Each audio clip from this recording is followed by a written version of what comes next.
Did you know that you have cannabis receptors in your body, in your cells, in your DNA? Chalk that up to one more thing your government never wanted you to know. Not only is cannabis friendly to your metabolism, THC, the most biologically potent component of cannabis, is actually manufactured by your own body. And your cannabinoid receptors are stimulated by a lot of other foods as well. So if cannabis plants are bad for you, so are things like carrots, broccoli, citrus fruit, mustard, and chocolate.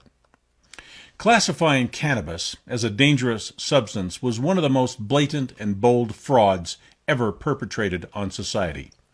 Cannabis, when used properly, is as boring as any other vegetable and as necessary to your health. Cannabis is packed with essential nutrients and healing properties when it is fresh and not heated, dried, or aged. When cannabis is fresh from the plant, it is not a narcotic. It does not make you high. Your body's cannabis receptors are looking for the fresh, raw, unprocessed plant. Having cannabis receptors in our DNA means that we must have used cannabis as a nutrient for most of our human evolution. The cannabis receptors in our cells mean four things. Our body recognizes cannabis, uses it, needs it, and our health is better when we get it. Otherwise, those receptors would not be there. I'm not talking about the heated, smoked, aged, or dried cannabis that makes you high. We need the fresh plant, like in a salad or juiced. It's a nutrient, one of the best that you can put in your body. Cannabis is one of the most powerful nutrients and healers on the face of the planet, and you were not supposed to find that out. The fact that we all have cannabis receptors in our DNA means that cannabis may have been a staple of the human diet for millions of years as an essential nutrient and food source. Research shows that cannabis provides an astonishing number of medical benefits. So much so that you may not be in peak health unless you consume some of it from time to time. We have been seriously lied to.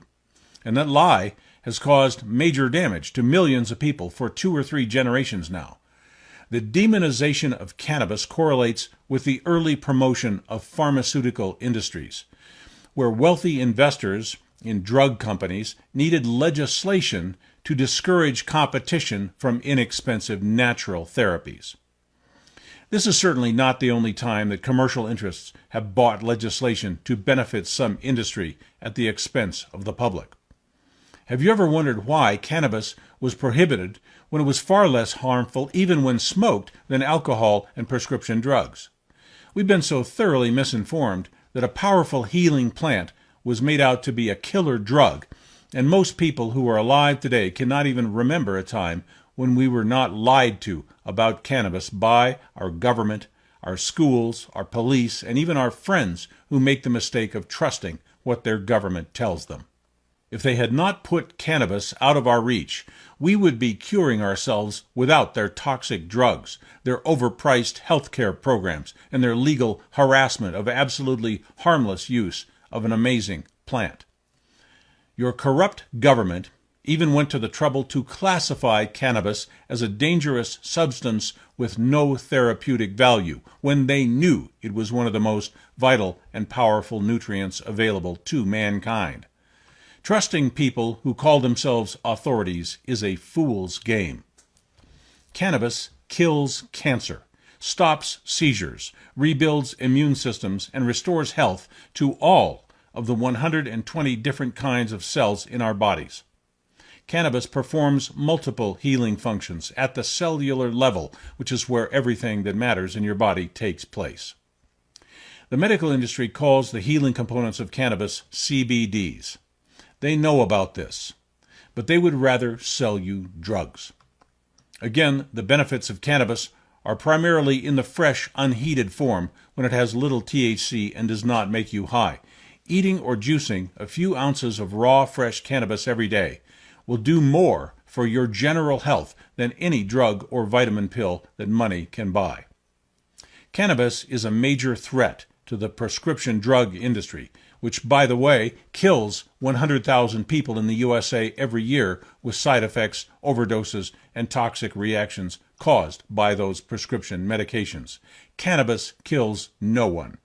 even when it is used as a recreational drug, compared to alcohol, which again kills and sickens hundreds of thousands of people every year from addiction, liver failure, and a host of other pathologies. The rediscovery of the benefits of cannabis is a big story, but the bigger story is how we have been deliberately betrayed by our authorities, pundits, and quacks who promulgated the phony killer weed scam upon society. The world is not what your government tells you it is. The world is not what media, schools, the police, and politicians tell you it is. They hide things. They lie to you. The official war against cannabis is crumbling, and has been for some years. 23 states have legalized cannabis in one way or another. Research has started to be taken seriously, and law enforcement has started to focus on more truly serious drug problems like methamphetamine, crack cocaine, and heroin. If you think that cannabis is bad for you, you have been missing some extremely important information, and you may want to start exploring alternative views. Here are some websites where you can find out more about nutritional cannabis. These links are also in the information box below this video on YouTube.